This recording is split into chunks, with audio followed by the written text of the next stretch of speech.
Awesome. Well, thanks for Hey, having a us. couple questions for you. Hey, Long Beach State had quite the year this year, and given the current events of having a truncated season, you finished 10-1, and I think a lot of teams just like dismiss that you're going to be near the top, and there you are. Can you tell us a little bit about your team and the effort that your team had this year? Yeah, it's obviously it's one of the the challenges of being a college coach is that you're going to go through these years where you have a veteran group, you have a young group, and we're obviously at that point where we lost the majority of our starting lineup from the last couple of years. But we're not the only team that goes through that, and this isn't the first time that I've went through having a pretty senior laden group leave, and how are you going to handle that? So, I thought we did a really nice job as a group of setting our goals and setting kind of our mindset for the season early on. That TJ, Josh, Kyle, Nick Amato, Jordan, all those guys, they weren't coming through the door in practice, and they certainly weren't coming through the pyramid doors to help us in a match. So we might as well get after it and start figuring out how we could be the best version of 2020 of Long Beach State, and rely heavily on the way we train, on the things we believe, and really rely heavily on the culture that we've created here. And let's just not worry about anybody else. Let's just worry about us and see what we can do. And it wasn't obviously perfect all the time, and there was lots of moments that we looked like we didn't have a whole lot of experience out there, but we got through a lot of those moments, and we started to play a really nice brand of volleyball. So I'm super proud of the way the guys handled it, and like everybody, and there's nothing we can do about it, but highly disappointed these guys don't get the opportunity to continue and see what they can get out of all the work they put in. Right. Now, have any particular athletes play surprised you this 2020 campaign that it just really shined throughout this season? Well, we pride ourselves so hard here that we train daily on getting better, whether you start on our team or not. So, for a lot of people, the questions were they were so surprised of the play of Carlos Rivera and how well he was setting, and our team hitting percentage number was getting higher and higher, and well into the 300s as a team again, like this teams have been doing the last couple of years. And I was getting a lot of comments on his play, when in reality, I've been watching Carlos train and work his tail off behind Josh the last couple of years, and he was chomping at the bit for this opportunity. So I guess from the outside looking in, maybe Carlos, but not at all from our staff or our program to see him do what he's doing. Right.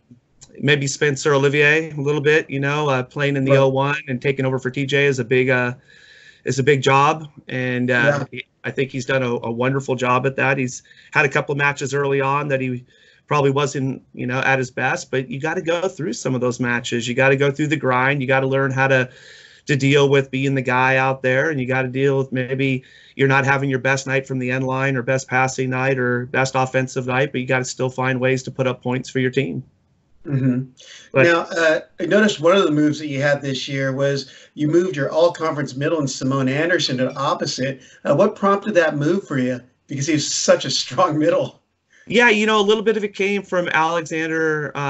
Was a little bit dinged up early on and real sick in Canada, and he was having some issues with his shoulder, and so we were trying to get Simone some reps, and and we also have another opposite in Dawson Fugate, and he was dinged up also. So we were training for this in case we needed it, and then we threw him over there against SC, and he ended up blocking a whole bunch of balls on the right. And he's just such a good all-around volleyball player, and he's such a high volleyball IQ guy that it gave us him on the court six rotations instead of three. And it definitely gave us a tremendous right side block in those three rotations that he was up. And so it didn't, for me, it wasn't that big of a deal. You're taking one of your stables the last couple of years, and Simone being such a dominant middle and being out there and being through all those big matches that our group had played in. And now you're putting him on the court for six rotations. That actually helped us out quite a bit. And we also happen to have pretty good depth in the middle to be able to make that move. Wow. Yeah, some quality play coming out from all your guys. I mean, obviously shows in the 10-1 record. Unfortunately, with the late start of the Big West Conference, only 3 matches were played. But the Big West had 4 teams in the top 8 of the ABCA polls. How do you feel like project the conference would have panned out had we gone through with play this year? Wow, it's so hard to say. There's so many things happening within the conference right now that are good, and all the teams were doing some really good things in their own gyms, and it was translating obviously in the national polls. I think it's safe to say that it probably wouldn't have played out like anyone would have anticipated a couple of months ago. In our conference, I think early on it was no doubt that everybody was going to be chasing Hawaii and Santa Barbara. And those guys have done nothing to make that, not the case. Right. Great, doing a lot of great things, winning a lot of matches, and playing a brand of volleyball that's super difficult and stressful to deal with. But I do think, what San Diego's been able to do this year has been very impressive, and I'm very happy for Kevin and everybody down there, all their hard work paying off. And what Dave and Jeff does with his program, and I think what we were doing, I would imagine that there was going to be some upsets in the league if that's what you would have called it early on. I think at this point, going in March, it probably isn't as much of an upset if there was some parity in our league. But I think it was going to be some great volleyball. I know there's a lot of people here on that Thursday night when our match got canceled against Santa Barbara that were very, very disappointed that match wasn't going to take place. I was one of them, as a matter of fact. I got the email that the match against Santa Barbara was canceled and was so disappointed. I was hoping to get my first in-person look at your team.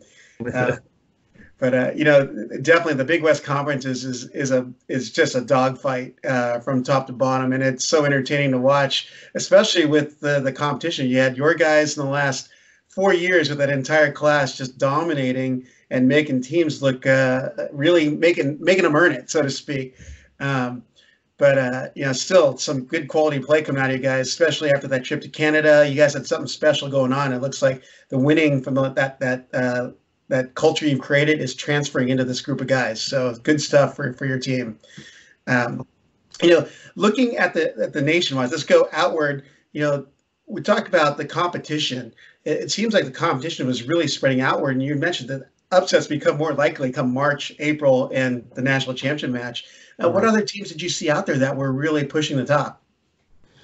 Well, we didn't get to see everybody. We played a non-conference schedule that we still had, next week we had, what would be this week, we had George Mason. We were on our trip to George Mason, but we did get out and see, we played Penn State, we played Ohio State at Ohio State, and we got to see both those teams. And, both those matches were really good. It was Santa Barbara and ourselves were out there playing against those guys on both nights. And, Santa Barbara went 4 their first night and had to come back from being down 0-2 to win in 5. The second night against Penn State. We were able to get both those guys in 4, but there was some good volleyball on both sides of the net in both those matches. Mm-hmm. So I was really impressed with what Penn State was doing and Ohio State, and I know that maybe record-wise early on, maybe they got some losses, but it's safe to be said those guys were gonna be factors in their tournaments and had good chances of maybe advancing into the championships. But other than that, we played the Santa Barbara tournament and we got to play Concordia and ended up going 5 with them and McKendree. Right. And so, we got some early tests early on, real impressed with what Sean was doing with his group. And I think, they were going to get some good wins. And it's just fun to watch, and then you look, we played the Bruins twice and we played SC, we played Pepperdine.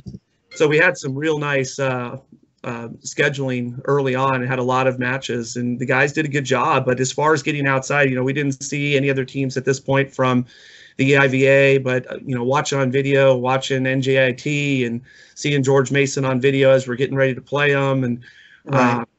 it's one of those years that there's no way you know exactly what's going to happen. Is it going to be Princeton? Is it going to be Penn State? It's going to be George Mason out of the East, and what Dan's doing and Lewis with his program and how well they're playing. We saw them up at Canada and just immediately knew that has to be the front runner from the Midwest. But then you play, we had a good Lindenwood team here, and you're playing Ohio State, and you just have all these matches going on of teams that are beating each other along the way, which is exactly what you would like to see across the country for volleyball. I think it's great for the fans, and I think it's great for the potential of upsets later on. And then just not knowing, as a former player and coach who's been in this game for a while now, there was so many years that you kind of knew early on it was going to be these two or these three teams pretty likely are going to go to the finals. And that's just not the case anymore.